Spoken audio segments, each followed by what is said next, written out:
हाय, अस्सलाम वालेकुम, good afternoon, नमस्कार, सत श्री अकाल। मथुरा की नगरी के राधे राधे। आठ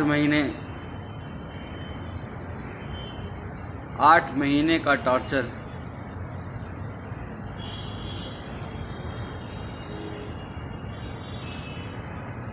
तो सबसे पहले आप सब लोगों का 138 करोड़ भारतीयों का, अपने देशवासियों का मैं शुक्रिया अदा करना चाहूँगा, धन्यवाद अदा करना चाहूँगा, जिन्होंने मेरे लिए सोशल मीडिया पे हो, चाहे दुआएं मांगी हों, चाहे प्रार्थना की हो, चाहे मंदिर गए हों, गुरुद्वारा गए हों, मस्जिदों में, चर्च में, हर जगह जहाँ से इतनी दुआएं मेरे लिए हुई हैं, मैं सोच भी नहीं सकता था कि लोग मुझे इतना चाहते हैं। आप सबका बहुत बहुत शुक्रिया। वरना तो इस बार जेल में इतनी, मतलब 5 दिन तक मुझे खाना तक नहीं दिया गया। इतना टॉर्चर किया गया, मेंटली भी और फिजिकली भी, कि क्या बताऊं आपको। अगर कहा जाए, खुद को पोषण का शिकार हो गया हूं।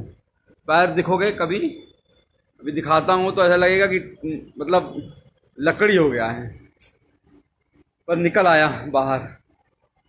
और जुडिशरी का बहुत शुक्रगुजार हूँ। जुडिशरी ने एक बहुत अच्छा डिसीजन दिया है। वो मेरा ऑर्डर ले आना।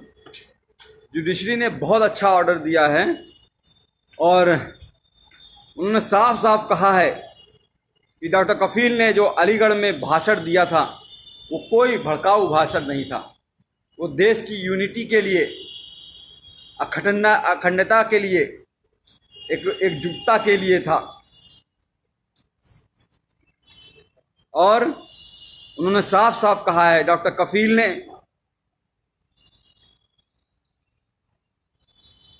हेल्थ पे बात की है, एम्प्लॉयमेंट पे बात की है, एजुकेशन पे बात की है, रोटी कपड़ा मकान पे बात की है। हाँ, ज़रूर एनटीसीए के खिलाफ बोला है, एनआरसी के खिलाफ बोला है, पर यह भी कहा है कि जो भी प्रोटेस्ट हो, गांधी जी के अहिंसा के, सद्भावना के साथ होना चाहिए। कोई हिंसा नहीं होनी चाहिए। सबसे मिलकर, भाईचारे के साथ मिलकर सबको साथ आना चाहिए। फिर भी उसके बाद जिस तरह से मुझे टॉर्चर किया गया, मुंबई एयरपोर्ट से पकड़ के 48 घंटे तक इंटरोगेट किया गया। एसटीएफ की टीम ने ऐसे ऐसे सवाल पूछे, अरे आपने तो कोई पाउडर बना लिया है जिससे करोड़ों इंडियन मर जाएंगे। मैंने कहा, भैया मैं डॉक्टर हूँ बच्चों का, मैं कहाँ से पाउडर बना लूँगा। कोरोना की बात कर रहे हैं क्या? तो आप चाइना से पूछिए। आप सरकार गिरा रहना चाहते हैं, हमारे पास फ़ोन रिकॉर्डिंग, हमने कहा लाइए सुना दीजिए, एक भी सबूत आपके पास हो तो। मैं कोई पॉलिटिशियन तो हूँ नहीं। आप जापान गए थे, मैंने कहा हाँ, पाकिस्तान क्यों नहीं बोल दिया? अरे जापान कैसे, इंडिया से बाहर कैसे जा सकता हूं जब पासपोर्ट मेरा जुडिशरी के पास जमा है। तो एक तरह से बहुत टॉर्चर किया। फिर जेल में रह के, जेल में ऐसी जहां रखा जहां पे 150 कैदी थे। वो 9 महीने का बीआरडी ऑक्सीजन ट्रेजिडी के बाद जो 9 महीने का दर्द था, उसको उससे ज़्यादा, उससे कई गुना, हज़ारों गुना ज़्यादा पतली पानी की तरह दाल, कच्ची रोटियां, वही सुबह शाम खाना है। जीना था। उम्मीद थी कि आप लोगों से दोबारा मिल सकूंगा, मुखातिब हो सकूंगा, आप लोगों से बात कर सकूंगा। और आप सबकी दुआएं काम आई। आज आपके साथ हूँ फिर से दोबारा।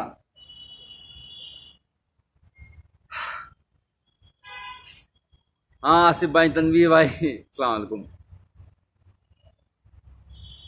मथुरा की नगरी, कृष्ण जी की पवित्र नगरी में रह के बहुत कुछ सीखा कि किस तरह से भगवान कृष्ण ने कहा है कि कभी भी किसी को धोखा नहीं देना, अपना दिल साफ रखना, यही धर्म होता है। और हम लोग रामायण देखते थे, 9 बजे से 10 बजे तक हर रोज आता था, लॉकडाउन के टाइम भी। तो उसमें भी जो उत्तर रामायण में महर्षि वाल्मीकि जी ने श्री रामचंद्र जी को जब एक बात कही थी, जब उन्होंने धनुष उठा लिया श्री लव कुश के खिलाफ ही, तो उन्होंने कहा था कि राजा का धर्म राजधर्म होता है, राजहट नहीं। पर यहाँ तो राजा मेरा बाल हट पे आ गया। बच्चों की जान बचाने की कितनी बड़ी सजा दोगे भाई? क्या बच्चों को जान बचाना इतना बड़ा गुनाह हो गया था? सॉरी, लोग फ़ोन कर रहे हैं, फ़ोन नहीं कीजिए कोई भाई, मैं कुछ देर बात कर लूँ, बहुत दिनों बाद, 8 महीने बाद आपसे। राकेश चौधरी साहब शुक्रिया, वैभव पाठक थैंक यू यार, थैंक यू। रिजवान खान साहब वालेकुम, आई लव यू टू। तो मैं ये कह रहा था कि महर्षि वाल्मीकि जी ने श्री रामचंद्र जी से कहा कि बाल हट मत करो। इस तरह से प्रताड़ना देना, 9 महीने उस वक्त जेल रखना, फिर बहराइच वाले कांड में भी 2 महीने जेल रखना, फिर 8 महीने इतना टॉर्चर कराना जेल में। बार बार सिर्फ यही कहा जा रहा था कि तुम उन 70 बच्चों की बात नहीं करोगे, जो 70 बच्चे ऑक्सीजन की कमी से मर गए हैं, उनकी कभी बात नहीं करोगे, उनको भूल जाओ। कैसे भूल जाऊं? अपने सामने मरते हुए उनको देखा है। कोरोना के टाइम जब इस भारत में, इंडिया में कोरोना ने एंट्री नहीं की थी, 27 जनवरी को मैंने वीडियो डाला था कोरोना पे लेके, और उस वक्त मैंने साफ साफ बताया था क्या करना है, क्या नहीं करना है, कैसे इससे बचना है। और 30 जनवरी को पहला केस इंडिया में आया। मैंने माननीय प्रधानमंत्री नरेंद्र मोदी जी को 19 मार्च को ही एक लेटर जेल से सुप्रिंटेंडेंट जी के द्वारा भिजवाया, और उसमें साफ कहा कि हम कम्युनिटी ट्रांसमिशन से बच नहीं सकते, हमारा भारत देश ऐसा है। क्योंकि मैंने पूरा भारत घूमा है, कितनी गरीबी है, एक घर में 4-4 लोग कैसे रहते हैं, एक पूरी झुग्गी झोपड़ी बस्ती होती है, हज़ारों लोग उसी में रहते हैं। जैदू भाई जी, तो उसमें रहते हैं, वो कैसे रहते हैं, वो कैसे दूरी, 2 गज की दूरी रहो, कह देना आसान होता है, पर वो इतना आसान नहीं है गरीबों के लिए। कितने माइग्रेंट बेचारे चलते चलते मर गए, ट्रेनों में दब गए। गरीबी कितनी है, आज क्या हालत हो गई है हमारे देश की। कोरोना वायरस इस तरह से फैल चुका है कि हम दुनिया के दूसरे नंबर पे पहुंचने वाले हैं, ब्राजील को भी छोड़ देंगे। श्री नरेंद्र मोदी जी के दोस्त ट्रंप साहब और ये इंडिया फर्स्ट और सेकंड नंबर पे रह गया है। 48 लाख कोरोना वायरस के केस हो चुके हैं और 60,000 से ज़्यादा मौतें हो चुकी हैं। बहुत कुछ करना चाहता था इस कोरोना वायरस के लिए, 8 महीने में शायद बहुत कुछ कर सकता था, पर करने नहीं दिया गया। जेल में जानबूझ के मुझे इस तरह से रखा गया कि मतलब समझ लीजिए कि टॉयलेट करने के लिए आधे घंटे के लिए लाइन लगानी पड़ती थी, नहाने के लिए आधे घंटे के लिए लाइन लगानी पड़ती थी। गर्मी इतनी हो जाती थी कि कपड़ा पहन के, पूरा नहा के, पूरा बिस्तर बिछा के, बिस्तर को भी भिगा देता था, तब जाके लेटता था। और वो 150 लोग, 534 लोगों की रहने की जगह है वो, लेकिन 1600 कैदी थे। अब बताइए वहां पे कैसे सोशल डिस्टेंसिंग हो जाएगी? वो ख्वाब था। लोगों की सांसें, लोगों की बदबुआं, लोगों की मतलब पेशाब की महक, और एक टॉयलेट होता था, 150 लोगों के बीच एक टॉयलेट। किस तरह से जिंदगी गुजरी है। और एक बात बता दूं, सिर्फ मैं नहीं सफर किया हूं, पूरी फैमिली को हरास किया है। पूरी फैमिली को जिस तरह से प्रताड़ित किया गया है उसका कोई बयान नहीं है। गोपाल दीक्षित जी, शेखर जी, मैं हायस कर रहा हूं अपनी सेहत, अब तो कुछ बनाऊंगा। वहां तो पतली दाल से जिंदगी बस चलानी थी। तो मेरा बच्चा जो 11 महीने का था, जब चल नहीं पाता था तो उसे छोड़ गया था। आज चलता है, दौड़ता है, बोलता है। पिछली बार भी जब बीआरडी में 70 बच्चे मरे थे और उस वक्त भी बिना बात के झूठ केस में फंसा के जेल भेज दिया गया। और जब 9 महीने बाद हाई कोर्ट ने कहा कि अरे डॉक्टर कफील की कोई गलती नहीं थी, इंक्वायरी रिपोर्ट में आ गया अरे डॉक्टर कफील की कोई गलती नहीं थी, तो भी जब बाहर आया तो मैंने अपनी बच्ची को चलते हुए देखा। उस वक्त भी अपनी बच्ची जब वो को छोड़ के गया था तब भी वो 11 महीने की थी, चल नहीं पा रही थी और बड़ी हो गई थी। आज मेरे दोनों ही बच्चे, मेरे ही दोनों बच्चे, मैं खुद अपना बाप होके, मैंने दोनों बच्चे, मुझे बाप पापा का मतलब नहीं समझते हैं, अब्बूजान का मतलब नहीं समझ पाते हैं, पिताजी का मतलब नहीं समझ पाते हैं। ये दर्द है। मेरी माँ 65 साल की बूढ़ी होके हाई कोर्ट और सुप्रीम कोर्ट के चक्कर लगाती रही, तब जाके ये जीत हुई है। और जुडिशरी ने इतना अच्छा ऑर्डर किया है। एक बात और करा दूं, एसटीएफ का शुक्रगुजार हूं कि उन्होंने मुंबई से मथुरा लाते वक्त मेरा इनकाउंटर नहीं कर दिया विकास दुबे की तरह, वरना तो शायद वो मुझे मार ही देते। लोगों की आवाज़ को दबाना ही इनका काम है। बहरहाल ऑर्डर आपको पढ़ के सुनाना चाहूँगा। इतना अच्छा ऑर्डर गोविंद माथुर साहब ने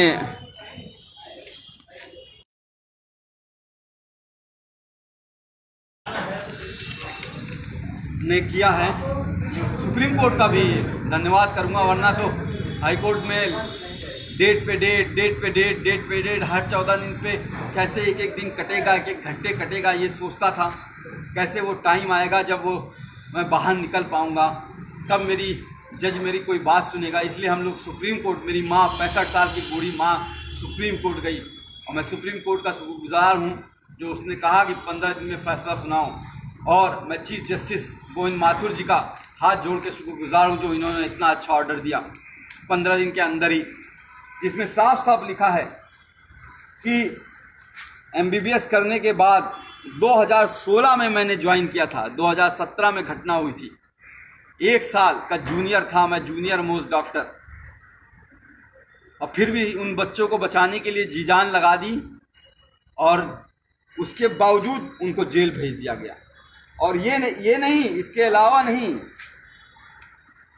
the petitioner and his other family member including the detainee were continuously harassed and victimized by the state authorities including the district administration Gorakhpur by several means। मेरे यानी कि मुझे ही नहीं, पूरी फैमिली को सरकार ने बुरी तरह से तोड़ना चाहा। मेरे भाई पे गोली मारी गई थी, आपको याद होगा शायद, वहाँ पे जहाँ पे चीफ मिनिस्टर खुद मौजूद रहते हैं 500 मीटर दूरी पर। आज 3 साल होने जा रहे हैं उस बात को, एक भी कोई गिरफ्तारी नहीं हुई, कोई चार्ज नहीं हुआ है। बहरहाल आते हैं हम एएमयू के जो लोग कहते हैं कि भाषण मैंने गलत दिया था उसके बारे में।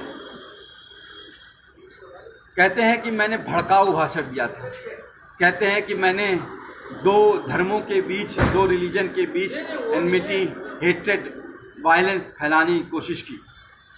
पूरी स्पीच लिखी है उन्होंने, पूरी speech, the version of the speech, पूरी स्पीच लिखी है, एक एक लाइन लिखी है कि जो मैंने बोला है। और उसमें उन्होंने कहा है कि मैंने ऐसा कोई बात नहीं की थी जो कि किसी भी धर्म के बीच में नफरत फैलाए। मैंने बात की थी देश की अखंडता की, यूनिटी की, सद्भावना की। मैंने बात की थी एजुकेशन की, हेल्थ की, एम्प्लॉयमेंट की, इकोनॉमी की, रोड की, हाउसिंग की। मैंने बात की थी उन 70 बच्चों की जो बीआरडी में मर गए हैं। मैंने बात की नहीं उन 8 लाख बच्चों की जो इंडिया में मर गए थे उस साल। मैंने बात की थी कि हमारे 50% बच्चे कैसे कुपोषण का शिकार हैं। मैंने बात की थी कि इंडिया कैसे एड्स और HIV का हाइब बनता जा रहा है। मैंने बात की थी कि 72% ऑफ पॉपुलेशन हमारी अभी भी हेल्थ स्ट्रक्चर वहाँ पे है ही नहीं। आज हालत दिखाई दे रही है ना। आज कह रहे हैं हम इतना जीडीपी खर्चा करेंगे, 1% जीडीपी खर्चा होता था। एक गरीब को इलाज नहीं मिलता है और मर जाता है तो बेचारे कंधे पे लाद के लेके चले जाते हैं। उसके लिए लड़ा था, कैंप किया, पूरा इंडिया घूमा, 103 कैंप किए, 50,000 बच्चों को देखे, मुफ्त में दवाइयाँ दी। अकेले नहीं किया, बहुत से डॉक्टर्स, बहुत से लोग मेरे साथ शामिल थे, बहुत लोगों ने साथ दिया। पर हुआ क्या, उसको भी दबा दिया गया। इस कोरोना टाइम के मैं जब रियली काम कर सकता था, शायद कोई नई दवा खोज सकता था कोरोना के खिलाफ, शायद कोई नई वैक्सीन खोज सकता था, टीका खोज सकता था, उस वक्त जेल में डाला। बहरहाल बाहर आ गया हूँ, कोशिश करूँगा और फिर से मुख्यमंत्री योगी आदित्यनाथ जी से निवेदन करूँगा कि मुझे नौकरी पे वापस ले लें। 3 साल से सस्पेंड किए हुए हैं।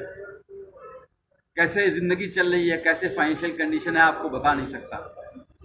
सुप्रीम कोर्ट और हाई कोर्ट की फीस कैसे भरी गई है, बता नहीं सकता।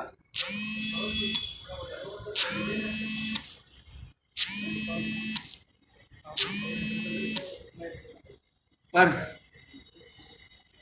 लड़ा, कहते हैं ना, इस जुल्म की दौर में जुबान,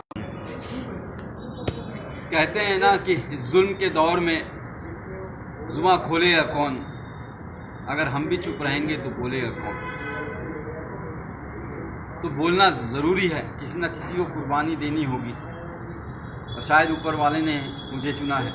बहरहाल बाहर आ गया हूँ, कोशिश करूँगा कि सबसे पहले बिहार, असम, केरल, कर्नाटका, तमिलनाडु, जहाँ पे बाढ़ आई हुई है, बाढ़ से तो एक बहुत बड़ा नुकसान होता है। घर डूब जाते हैं, घर टूट जाते हैं, लोग बिखर जाते हैं। लेकिन सबसे ज़्यादा नुकसान तब होता है जब बाढ़ का पानी चला जाता है। पिछली बार हम लोग केरल और असम और बिहार में हम लोगों ने बहुत काम किया था और इस बार भी काम करना चाहूँगा, क्योंकि बाढ़ का पानी बीतने के बाद बहुत सी बीमारियां आती हैं, महामारी आती है। Chikungunya, malaria, dengue, Kalra, skin disease, चमड़ी की बीमारियां, आँखों की बीमारियां, कान बहना बहुत होता है। उस पर काम करना चाहूँगा, कोरोना वॉरियर की तरह काम करना चाहूँगा। कोशिश करूँगा, अगर योगी जी की कृपा होगी, नौकरी अगर वापस मिल गई तो किसी हॉस्पिटल से अटैच होकर रिसर्च करूँ और कोशिश करूँ कि कोई नई दवा ईजाद हो पाए जिससे हमारा देश की और किसी की मौत ना हो। बढ़ता जा रहा, हर रोज़ 1000 लोग मर रहे हैं। एक का भी मरना बहुत खतरनाक बात है। जिसके घर में, परिवार में एक मौत होती है वही वो जानता है, एक भी मौत होती है। और यहाँ तो सब 60-65 हज़ार लोग मर चुके हैं। उस पर काम करना चाहूँगा। और अगर वैक्सीन के लिए कहेंगे कि मैं गिनी पिग बन जाऊँ, मेरे ऊपर रिसर्च हो जाए, मैं खुद टीका लगवा लूँगा, अपने आप को वॉलंटियर करूँगा मैं। ये मेरी नई योजना है। अभी कुछ दिन अपने बच्चों के साथ रहना चाहता हूँ, अभी तक मिल नहीं पाया हूँ। कल भी आप सोच लीजिए, कल 11:30 बजे डिस्ट्रिक्ट जेल मथुरा में ऑर्डर पहुँच गया था हाई कोर्ट का। डीएम अलीगढ़ को हाई कोर्ट का ऑर्डर मिल गया था, लेकिन फिर भी 12 घंटे तक ये लोग यही कोशिश करते रहे कि किसी तरह से कोई और केस में फंसा दें। जैसे इन्होंने पिछली बार अलीगढ़ में जब मुझे गिरफ्तार किया था मुंबई से, तो जब मुझे बेल 10 फरवरी को मिल गई थी तो 4 दिन तक कोर्ट के आदेश के 2-2 बार आदेश के बावजूद छोड़ा नहीं मुझे। इलीगली मुझे डिटेन करके रखा और फिर एनएसए लगा दी। एनएसए मतलब नेशनल सिक्योरिटी एक्ट। मैं टेररिस्ट हूँ क्या? दाढ़ी ये जो बढ़ जाती है, जेल में बढ़ जाती है। आज तक कभी आपने सुना है मैं किसी हिंदू, मुस्लिम, सिख, ईसाई या किसी में धर्म के भेदभाव में करता हूँ? 50,000 जो बच्चों को देखा, पूछा कोई कौन गरीब है, कौन अमीर है, कौन किस जाति का है, कौन किस धर्म का है? उस पर इल्ज़ाम लगाओगे? इल्ज़ाम वो लगाते हैं जिनका खुद का दिमाग गंदा होता है, जो भरा होता है गंदगी से, वो दिमाग वो लगाते हैं।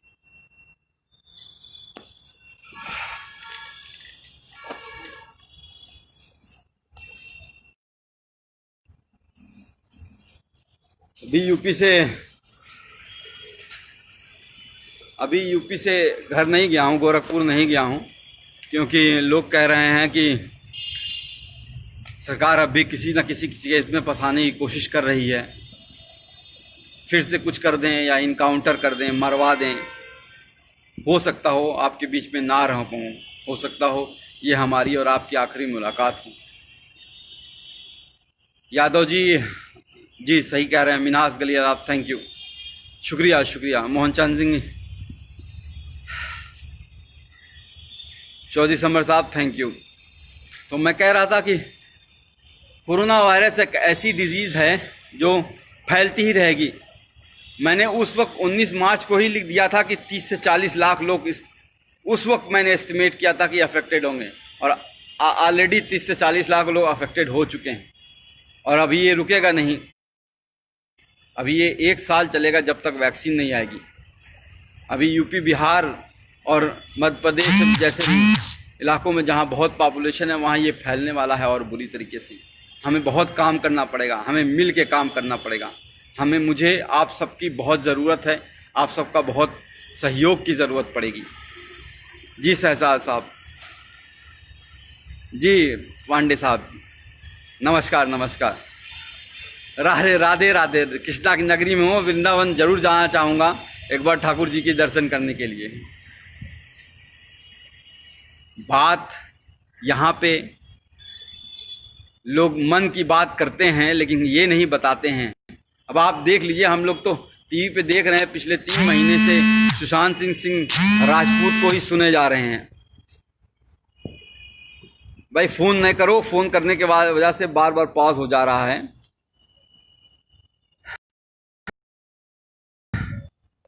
सुशांत सिंह राजपूत की 3 महीने से लगातार टीवी पे बात किए जा रहे हैं, मन की बात,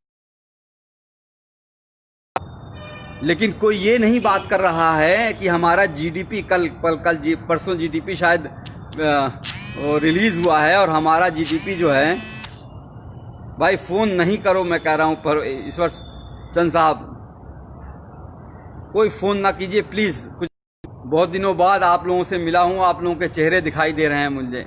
शमसुल मलिक साहब, नूर खान, रेहान खान साहब, आदित्य राज साहब, आफ्ताब, तो आप सबसे बात करना चाहूँगा, फ़ोन ना करें। तो मैं कह रहा था कि जो मेन बातें हैं टीवी पे डिबेट जो होती है वो नहीं हो रही है। शायद कुछ टीवी, एनडीटीवी है, या आपका मिरर नाउ है, टाइम्स नाउ है, या फिर इंडिया टुडे है, इस सब पे हो रही होगी। पर जो यहाँ पे बातें हो रही हैं वो ये नहीं हो रही हैं किस तरह से माइग्रेंट, हमारे करोड़ों लोग किस तरह से पैदल चले और चलते चलते मर गए, उस धूप में, कड़ी धूप में मर गए। ये बात नहीं हो रही है कि अनएम्प्लॉयमेंट कितना बढ़ गया है, लोगों को नौकरियां नहीं है, लोगों को खाने को नहीं है। 500 रुपया आपके अकाउंट में डाल दिया गया है, अब आपको 3 महीने तक 500 रुपया चलाइए। 5 किलो चावल दे दिया गया है, आप पूरी 8 लोगों की फैमिली है, खाते रहिए 3-6 महीने तक।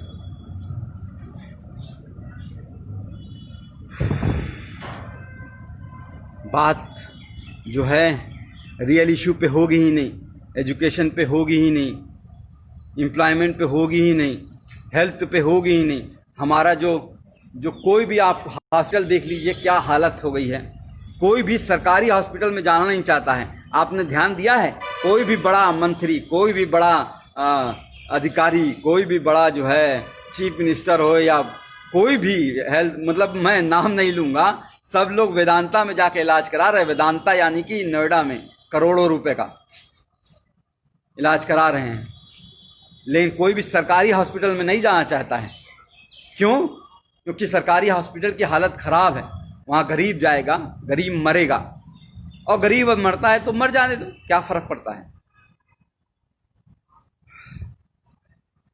तो जो लोग ये सोचते हैं कि बार बार जेल में डाल के, मार के, पीट के, तोड़ के, यहाँ मारो, यहाँ मारो, यहाँ मारो, उल्टा पलटा रात को डंडे से मारो, गान लाल कर दो एकदम पूरी तरह से, पैर पे मारो, करते रहो, ये एकदम तोड़ दो इसको, तो वो शायद नहीं जानते हैं कि एक बात सिखाई गई थी कि डरना नहीं है। आई वोंट बेंड, मैं झुकूंगा नहीं। डरना आता नहीं हमें, चाहे जितना भी डरा लो। हर बार एक नई ताकत से उठेंगे, चाहे जितना भी झुका लो।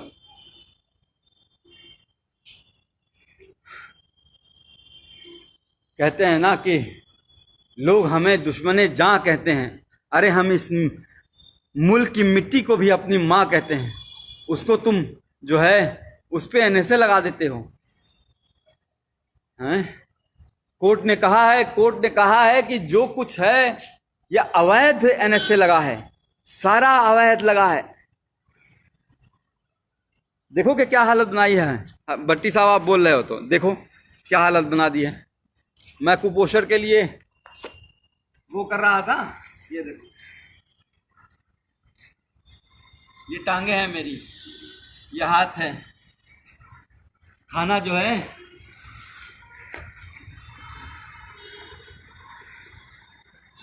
जिंदगी का, जो मैं खुद कुपोषण का बच्चों का इलाज किया करता था, आज खुद कुपोषित हो गया। घर वालों को किस तरह से परेशान किया गया है वो बता नहीं सकता। पर आप लोग जो 138 करोड़ देशवासी हैं मेरे, उन सबका साथ मैं कभी भूलूंगा नहीं। खासकर कुछ लोगों का जो लोग बहुत करीब थे, इंदिरा जयसिंह मैम, फुजैल अयूबी, इबाद साहब, मनोज पांडे, मनीष सिंह, एडवोकेट मनीष सिंह, दिलीप कुमार साहब, नजरुल इस्लाम साहब, और ऐसे बहुत से लोग हैं, बहुत से लोग। मीनाक्षी शुक्ला मैम, इरफान गाजी, हाँ अलीगढ़ के इरफान गाजी साहब, तो बहुत से लोग हैं। तो सबका नाम तो नहीं ले सकता मैं, बहुत से लोग हैं, 138 करोड़ लोग हैं, सबने बहुत मदद की है। सबका बहुत बहुत शुक्रिया।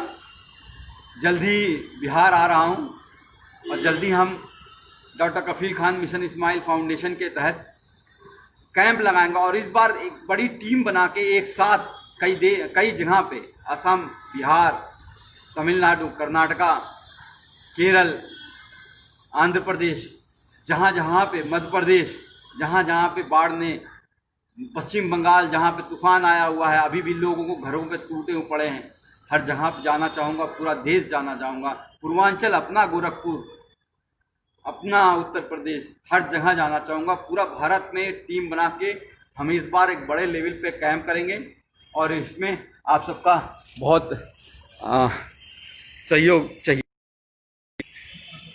मयंक वर्मा साहब, आप कुछ लोगों से बातें कर लेता हूँ। मयंक वर्मा साहब सही कह रहे हैं, दाढ़ी कल काट दूंगा। बच्चों का इंतज़ार कर रहा हूँ, बच्चे आ जाएं, एक बार उनसे मिल लूँ, उसके बाद मेरी गोटी वापस आ जाएगी। अवनीश चौरा साहब, जी हाँ, बहुत मारा, फिजिकली और मेंटली बहुत टॉर्चर किया। फिजिकल में जो टॉर्चर होता है वो इस तरह से होता है कि शायद जख्म थोड़े भर जाते हैं, पर जो मेंटल टॉर्चर होता है वो बहुत दिनों तक रहता है, दिमाग ख़राब हो जाता है। इन 8 महीनों में देखिए किस तरह से झुर्रियाँ आ गई हैं, किस तरह से काले पड़ गया हूँ, किस तरह से जो है 10 साल बूढ़ा कर दिया है। जुबैर पीके साहब, बोलना ज़रूरी है। बोलेंगे नहीं तो कहते हैं कि बोलेंगे नहीं तो किसी को तो बोलना पड़ेगा, सब तो चुप हैं, किसी को तो बोलना पड़ेगा। जैदू साहब, आपने वहाँ से बैठ के, हाँ, इंडिया से बाहर गल्फ कंट्रीज़ में, यूएस से, यूके से, कनाडा से, स्विट्ज़रलैंड से बहुत से खत मेरे पास आया करते थे वहाँ पे जेल में। उन सबको बहुत बहुत शुक्रिया है। शेर खान साहब, सत्य की जीत होती है, सत्यमेव जयते। हमें अपने कॉन्स्टिट्यूशन में, बाबा साहब अम्बेडकर के कॉन्स्टिट्यूशन में बिलीव करना है और उसी की वजह से मैं बाहर आया हूँ।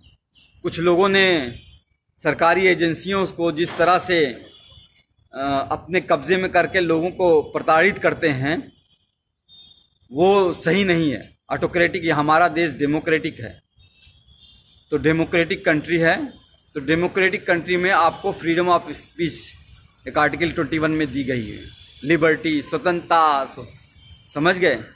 तो बोलना ज़रूरी पड़ेगा। हम नहीं बोलेंगे, कुर्बानी देनी होगी, किसी ना किसी को कुर्बानी देनी होगी। तुर्तमस शिरोम कुमार साहब, यस थैंक यू। शाइना मुजरबिया, सिद्धांशु कुमार, हाँ कुछ दिन एक्सरसाइज करूँगा और हेल्थ बनाऊँगा, क्योंकि ज़िंदा रहना है, आप लोगों के बीच रहना है और काम करते रहना है, तो हेल्थ पे भी ध्यान दूंगा। डेरिक गुजर थैंक यू, या ज़रूर मैं करूँगा हाँ थैंक यू। शुभान जमाल साहब, Mohammad Kalapatti from Dubai, all the best thank you. मैंने कहा ना गल्फ़ कंट्री से बहुत प्यार आया, बहुत मिला है। केरल के लोगों ने बहुत सहयोग किया हुआ है, पूरा साउथ ने, पूरा नॉर्थ ने, पूरा सेंट्रल ने, बिहार के लोगों ने जिस तरह से आंदोलन चलाया, पश्चिम बंगाल में जिस तरह से आंदोलन चला, असम में जिस तरह से आंदोलन चला, अब अभी हमारे कई भाई अभी बहुत जेल में हैं, उनके लिए हमें आवाज़ उठानी पड़ेगी। मैं बच्चों के साथ नहीं हूँ, चूँकि कल रात में पुलिस की घेराबंदी हो रही थी और कुछ और बातें हो रही थी जिसको हम डिस्कस नहीं कर सकते हैं, तो इस वजह से अभी बच्चे मेरे पास पहुँचे नहीं हैं। मैं अभी अपने बच्चों को देख नहीं पाया हूँ, आंखें तरस रही हैं, गले मिलना चाहता हूँ अपने बच्चों के साथ, अपनी माँ की गोद में लेट के रोना चाहता हूँ, सीरियसली रोना चाहता हूँ। तब जिस तरह से जिंदगी कर दी है, अपने ही बच्चों को से दूर कर दिया है, एक बार उनसे मिलना चाहता हूँ, एक बार माँ की गोद में लेट के सोना चाहता हूँ, सुकून की नींद सोना चाहता हूँ। यार पता है जेल में क्या होता था, हर 2 घंटे पे पहरा लगता था। हाँ साहब, भी 146 कैदी नसर नमहबंदी सकुशल हैं, 6 बजे सुबह 5 बजे सुबह लाइन लगाओ, परेड लगाओ। 8 महीने तो मैंने अभी 4 पन्ने के लेटर में शायद लिखी है, आप लोग को शायद मिलना होगा। चंद मित्रा साहब थैंक यू, मुदस्सी साहब, बुशरा, दीपक जादव, अमजद, पंडित जी, तैयब खान, रोहित, शुभम, जयप्रकाश चाचा, ब्रिजेश सिंह की बड़ी याद आई जो गोरखपुर में थे, योगेश सिंह जी, सब आप लोग का बहुत बहुत धन्यवाद है। कुछ और पूछना चाहेंगे कि फिर मिलेंगे? बहुत बहुत शुक्रिया आप सबका। आजम खां, आपको भी फूल, गुलाब का फूल। आप एक बात लास्ट में बस यही कहना चाहूँगा कि आप सबकी वजह से ही, आप सबकी, मेरी फैमिली तो दौड़ी ही, मेरी माँ, बूढ़ी माँ, लोअर कोर्ट से लेके, मतलब अलीगढ़ कोर्ट से लेके इलाहाबाद कोर्ट और फिर दिल्ली, इस कोरोना वायरस के टाइम में 65 साल की उम्र में घूम रही थी, एक वकील के पास से दूसरे वकील के पास, पैर पकड़ के रो रही थी कि किस तरह से मैं बाहर आ जाऊं। तो उनका तो है ही योगदान, भाई बहनों का तो योगदान है ही, आप सबका ही बहुत बहुत योगदान है। आप सबके बिना शायद, जो ट्विटर में मैंने सुना 12 लाख लोग एक बात हो गए। ट्विटर अकाउंट मेरा बैन किया हुआ है, डॉक्टर DRKFEEL खान करके है, उसको बैन किया हुआ, उसके लिए आवाज़ आपको उठानी पड़ेगी। ट्विटर अकाउंट क्यों बैन किया है, ऐसा क्या कर दिया था? अब तो हाई कोर्ट का ऑर्डर आ गया जिसमें बार साफ साफ कहा गया है कि जी सन्नी प्रजाति कि ये इलीगल था। Justice prevail, yes. Amit Sohail साहब, मोहम्मद गयूर कहिशी, दिनेश कुमार यादव जी, कुछ दिन अपने परिवार के साथ रहिएगा, मीडिया से दूर रहूँगा। जी जी जी जी जी ज़रूर ज़रूर। राकेश चौधरी साहब thank you, Adil thank you, आप सबका बहुत बहुत शुक्रिया। बस अपनी फैमिली का इंतज़ार कर रहा हूँ, शायद कुछ घंटों में उनसे मिलूँगा और कुछ दिनों में ही आपके सामने नए जोश के साथ फिर से सामने आऊँगा आपके साथ।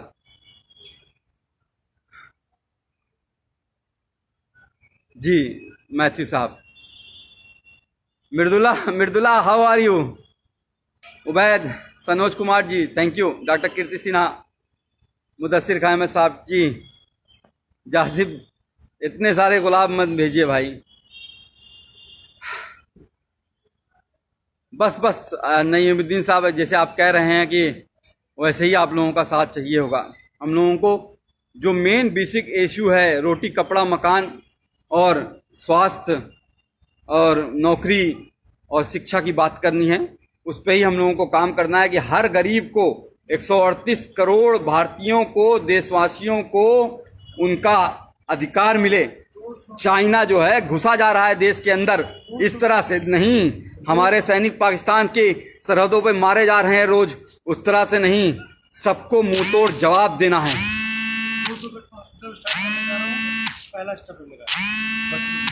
पिछली बार मैंने जो है इंकेफ्लाइटिस बेड का एक हॉस्पिटल, 500 बेड का इंकेफ्लाइटिस बेड का स्टार्ट करने वाला था उस वक्त डॉक्टर कफील खान मिशन इस्माइल फाउंडेशन के हिसाब, उससे फिर से कोशिश करूंगा स्टार्ट करूं।